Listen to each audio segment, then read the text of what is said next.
Good morning, Rochester. What a pleasure. Good morning. What a pleasure to be here today with all of you, and we thank you for coming. And of course, a very warm Rochester welcome to our governor, Andrew Cuomo.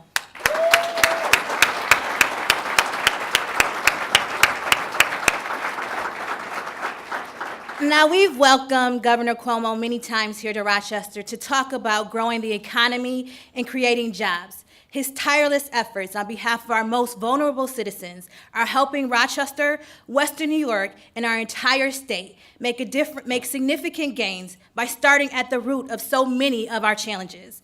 It only makes sense that in the spirit of growth and momentum, we welcome the governor today as part of his fight for fair pay and to raise the minimum wage.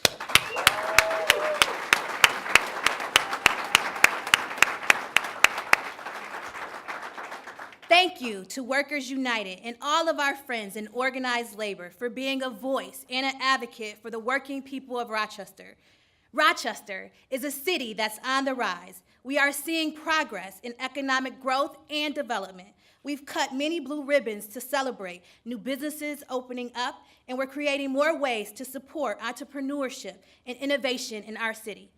All of these activities will generate more jobs for families in our community. But not everyone is benefiting. Our city ranks third in the nation when it comes to childhood poverty, and our middle class and working families are still struggling. We can do better, and we must do better to help our families break out of the cycle of poverty and into self-sustainability.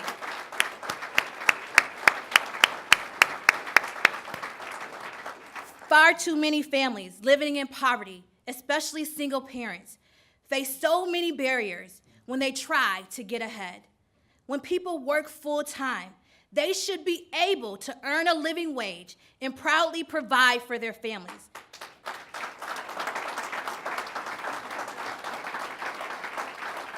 They should be able to lift themselves out of poverty.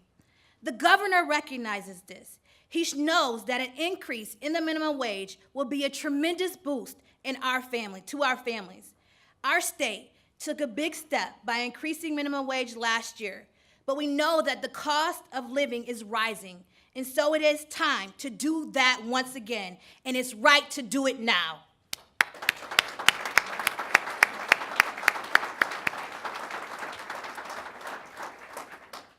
So let's be New Yorkers. Let's set the example for the entire nation by paying our workers the highest state minimum wage in the country.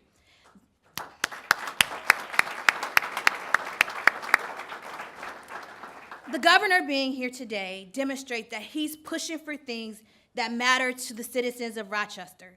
Opportunities for every person in every neighborhood to make a living wage. He recognizes that when all of us do better, we all benefit.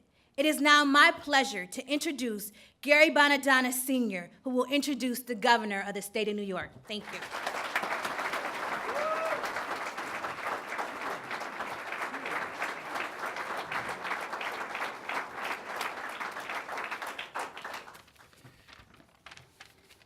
Well, good morning, everyone.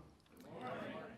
I'm proud to represent Workers United in Rochester and upstate New York, and to have worked together with the governor over the past years to help our working families here in Rochester and across the region.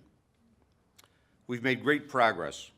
We have helped build a talented workforce that continues to fight for Rochester as it innovates into the 21st century global economy. We have focused on jobs, helping put shovels in the ground, invest in new projects, and rebuild our region's infrastructure. I am also proud that a sense of optimism and opportunity is coming back to Rochester, in many ways thanks to Governor Cuomo's focus on the state's economy, particularly upstate New York. The governor has also worked hard to help those at the bottom of the economic ladder have a shot at opportunity through tax credits, to help our young men in the poorest communities find jobs, to expanding contracts to women and minority-owned businesses to more than 25% of state contracts. And now for this year in Rochester, a coordinated task force to combat poverty. This year, Governor Cuomo propose raising the state's minimum wage to $10.50. This is exactly what cities in upstate New York, like Rochester, and communities like Arundequoit, Greece, and Webster need to help their lowest wage workers support their families and earn a living. The governor's proposal to raise the minimum wage will give thousands of New Yorkers here in Rochester the sense of security that they deserve and that we in the union fight so hard to maintain every day. That is why we need all of you here to call your local legislator and tell them to support raising the minimum wage and tell them why it is so important this year. Thank you, and now it is my pleasure to introduce the governor of the great state of New York, Andrew Cuomo. Thank you, Bill. Thank you. Thank you. Thank you. Thank you very much. Thank you very much. Well, it is my pleasure to be back in Rochester. First, with your great mayor. I love listening to her. I love watching the great leadership that she's brought to the city. She's really a superstar. Let's give her a round of applause, Mayor Warren.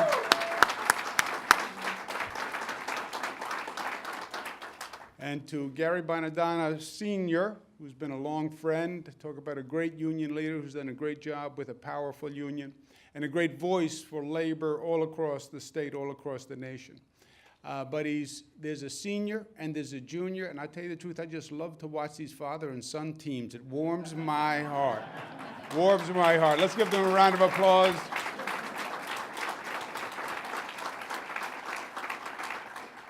And to so many brothers and sisters in the labor movement who are here today and friends, this is an exciting time and it's a very important issue. You know, the economy in this state is coming back. It's coming back big time, as you heard from Gary and from the mayor. We went through some tough times. The nation went through tough times. We went through a 2008, 2007 recession. Upstate New York struggled for a lot of years, but it's different today. The economy's on the way back. This state is number 2 in the nation in new job creation since 2007.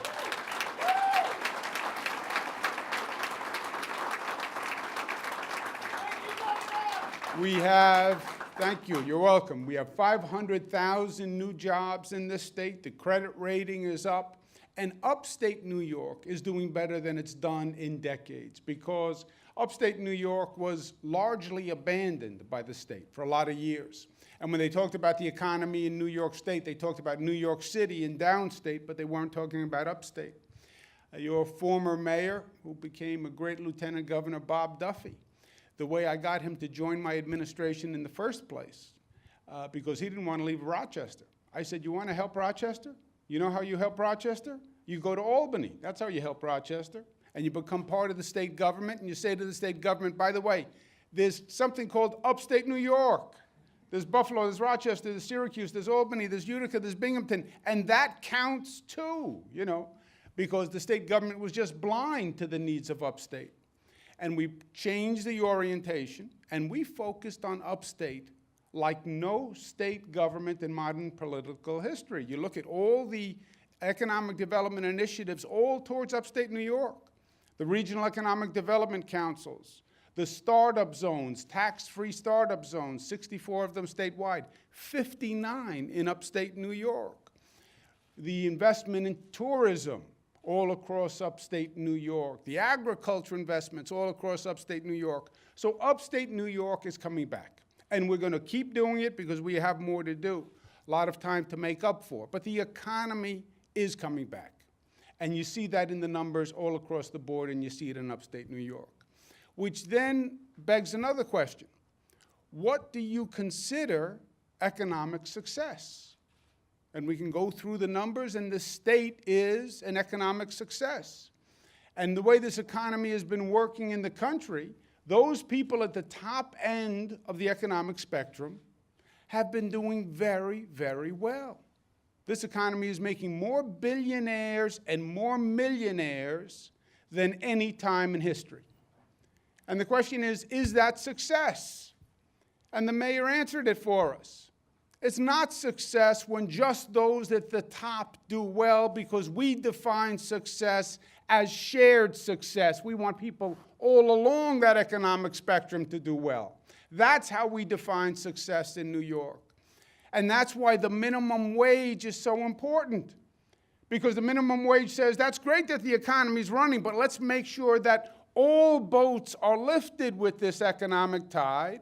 And let's make sure the working families and the middle class are also lifted by this economy, because that's what's fair and that's what's right and that's what's healthy. And the minimum wage is the wage we set for the working families in New York.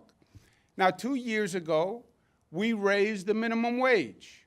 That's what the legislature says, and they're right.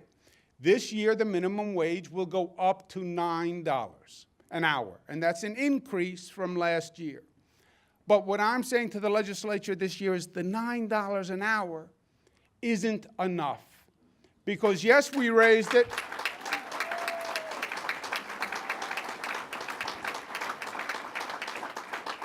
Yes, we raised it, but the economy has come roaring back, and the $9 isn't enough. It's not enough to raise a family with pride and dignity. It's not enough to pay for rent and pay for food and pay for clothing. $9 an hour is $18,000 a year. Just do the math. You can't do it on $18,000. Not in this state, not with this cost of housing and this cost of living. So we want to raise the minimum wage to $10.50 an hour, because it's right and it's healthy for all.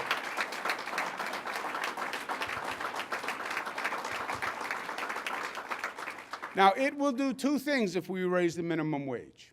It will increase wages for New Yorkers about $3 billion. And you know what those workers will do with the $3 billion? They will spend it. They will spend it because they need to spend it, because they need to spend it to survive. That'll be $3 billion into the economy overnight. That is going to stimulate the economy and actually grow business. Since 1991, 4 out of the past 5 times that we raised the minimum wage, you saw a corresponding increase in the economy. So I believe we increase the minimum wage. It doesn't just help the workers who get the higher wage. It will bring back the economy overall statewide. That's number one. Number two, we raised the minimum wage to $10.50. 100,000 New Yorkers are lifted out of poverty just by raising that minimum wage, and that makes it worth it also.